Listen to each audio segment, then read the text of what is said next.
It's a thrill to go into the middle of the forest and inside a bunker and dance the whole night, and especially when it's not allowed. Every week there was 2, 3 different raves in the forest. I felt the need of documenting this moment, an historical particular moment that I was living, and I had the privilege to see it firsthand.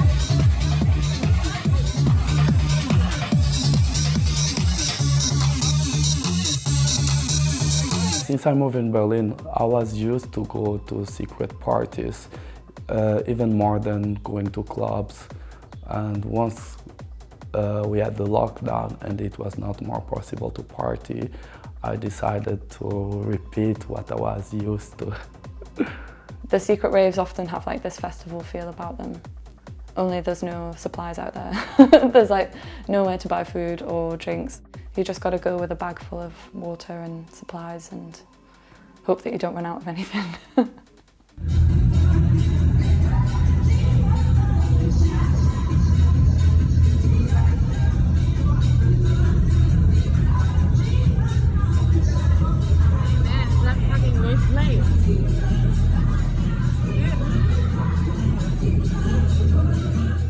We all have to take care of each other because we're out here alone. Everyone has to be responsible for everyone has to be respectful, and everyone needs to have a good time. I think the pandemic has also, in a way, like removed a lot of barriers that traditional clubs had, especially in terms of access. We are not selecting people. Everybody is welcome, and we are giving the opportunity to those who would never get in normal clubs.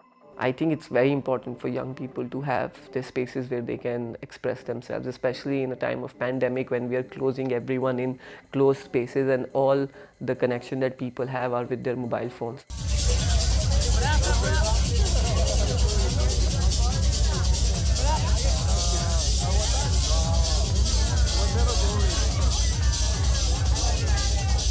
I had very dark thoughts in those times.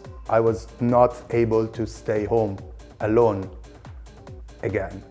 It was either like becoming crazy for real, having a mental breakdown like a real one, or meeting people and do normal things.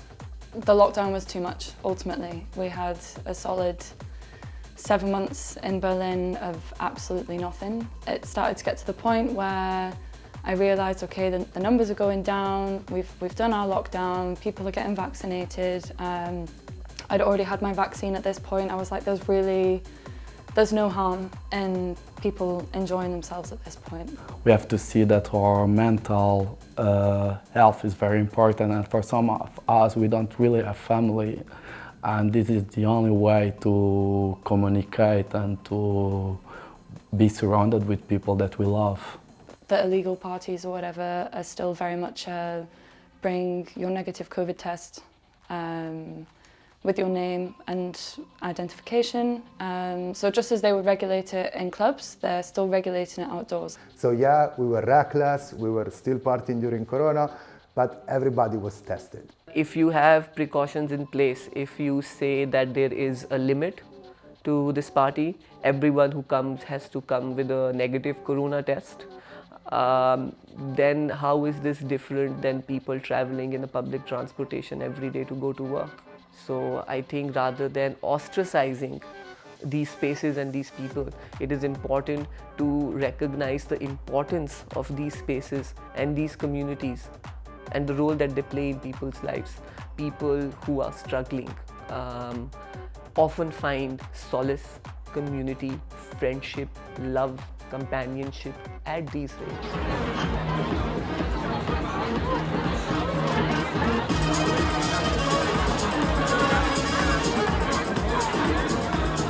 The club scene changed a lot. Tickets increased, or at least the price of the tickets increased so much. You've got to sit there, a group of you, all on different devices, trying to get your tickets, and the majority of people don't get a ticket.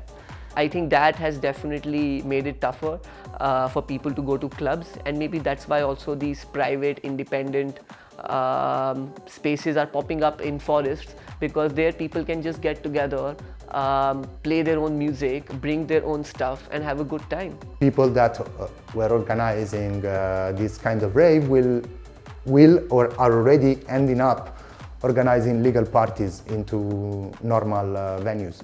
Now going back to club, it feels like we learned a lot from these times, and we can just bring them back into a normal and safe environment.